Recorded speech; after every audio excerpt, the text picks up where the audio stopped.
సిఐడికి AP fibre net case అప్పగించే యోచనలో ప్రభుత్వం ఉంది. ఇప్పటికే ఫైబర్ నెట్ మాజీ ఎండీ మధుసూదన్ రెడ్డిపై సస్పెన్షన్ వేటు పడింది.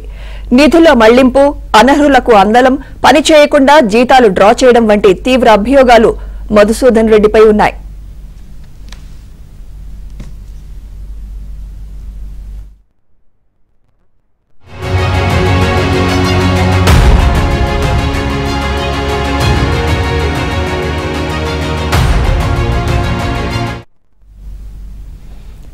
సిఐడికి ఏపీ ఫైబర్ నెట్ కేసు అప్పగించే యోచనలో ప్రభుత్వం ఉంది. ఇప్పటికే ఫైబర్ నెట్ మాజీ ఎండీ మధుసూదన్ రెడ్డిపై సస్పెన్షన్ వేటు పడింది.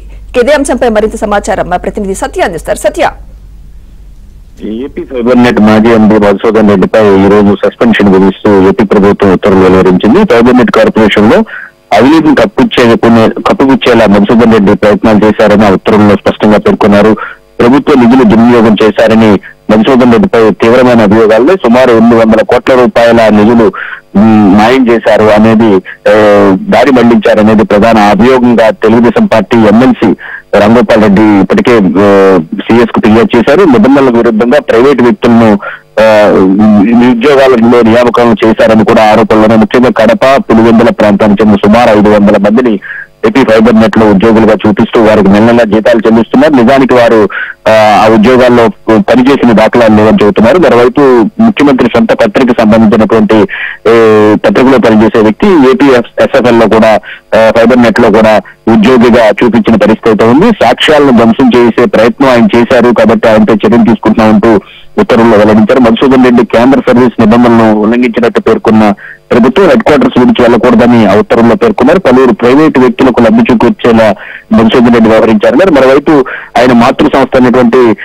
రైల్వేస్ కి ఏపీ ఫైబర్ నెట్ మాజీ ఎండీ మధుసూదన్ రెడ్డిపై విచారణలో భాగంగా రైల్వే శాఖకు కూడా రాష్ట్ర ప్రభుత్వం లేఖ రాసింది. మధుసూదన్ రెడ్డి డిప్యుటేషన్ ను మరో 6 నెలలు పొడిగించాలని కోరుతూ రైల్వే బోర్డు చైర్మన్ కు లేఖ రాశారు. మరో 2 రోజుల్లో ఏపీలో ఆయన డిప్యుటేషన్ ముగుస్తోంది. రైల్వే అకౌంట్ సర్వీస్ నుంచి 2019 ఆగస్టు 26వ తేదీన రాష్ట్రానికి డిప్యుటేషన్ పై వచ్చిన ఆయన 2024 ఆగస్టు 22తో ఆయన డిప్యుటేషన్ కూడా గడువు ముగుస్తున్న నేపథ్యంలో ఆయన డిప్యుటేషన్ పొడిగించాలి, ఎందుకంటే ఆయనపై విచారణ జరుగుతుందని కూడా లేఖ రాసింది. ఏపీ ఫైబర్ నెట్ లో జరిగిన అక్రమాలపై విచారణ నేపథ్యంలో ఆయన్ను సస్పెండ్ చేస్తూ రాష్ట్ర ప్రభుత్వం ఇచ్చిన ఉత్తర్వులు కూడా ఆయన ప్రమేయం ఖచ్చితంగా ఉన్నట్టుగా కూడా చెప్పిన పరిస్థితి ఉంది.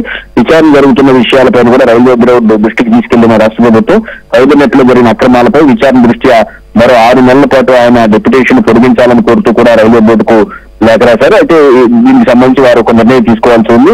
ఇదే సమయంలో ఆయన డిప్యుటేషన్ వెళ్లిపోతే కనుక ఆయనపై చర్యలు తీసుకోవడం ఇబ్బంది కాబట్టి ముందుగానే ప్రభుత్వం మేల్కొని ఆయన డిప్యుటేషన్ పొడిగించాలని చెప్పడంతో పాటు ఆయనపై చర్యలు కూడా ఉపక్రమించినట్టుగా ఇప్పుడు తాజాగా వచ్చినటువంటి సస్పెన్షన్ జీవోతో మనకు అర్థమవుతుంది. అంటే సత్య, ఆయనపై నిధుల మళ్లింపు, అలాగే పని చేయకుండా జీతాలు డ్రా చేయడం వంటి తీవ్ర అభియోగాలు మోపబడ్డారు. ఇవన్నీ ఇన్ కేసు రుజువు అవుతాయి, ఆయనపై ఏ సెక్షన్ కింద కేసు నమోదయ్యే అవకాశం ఉందంటారు సత్య? ఏపీ ఫైబర్ నెట్ కోసం అని చెప్పి దాదాపు 1200 నుంచి 1500 కోట్ల రూపాయల రుణం తీసుకున్నట్టుగా కూడా వివిధ సంస్థల నుంచి వెల్లడవుతోంది.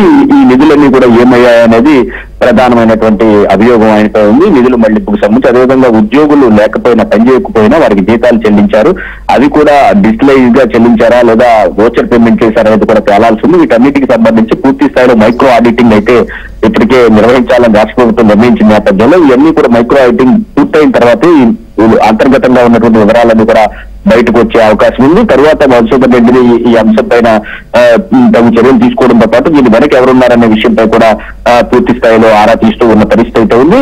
అదే సమయంలో ఒకవైపు శాఖపరమైన విచారణ జరుగుతున్న క్రమంలోనే మరోవైపు అవసరమైతే ఈ అంశాన్ని సిఐడి విచారణకు కూడా ఇవ్వాలి అనే ఉద్దేశంతో ప్రభుత్వం ఉన్నట్టుగా తెలుస్తోంది. ప్రస్తుతానికైతే మాత్రం మధుసూదన్ రెడ్డిని సస్పెండ్ చేస్తూ ఉత్తర్వులు ఇచ్చారు. ఆయన బంధుగడాన్ని మొత్తం కూడా ఏపీ ఫైబర్ లో పూర్తి స్థాయిలో నింపేయడంతో వారిపైన కూడా దృష్టి పెట్టిన పరిస్థితి అయితే వారు ఇంకా కొనసాగుతున్నారు వారిలో చాలా మంది కూడా. Right, thank you Satya. తిరగట్లేదు.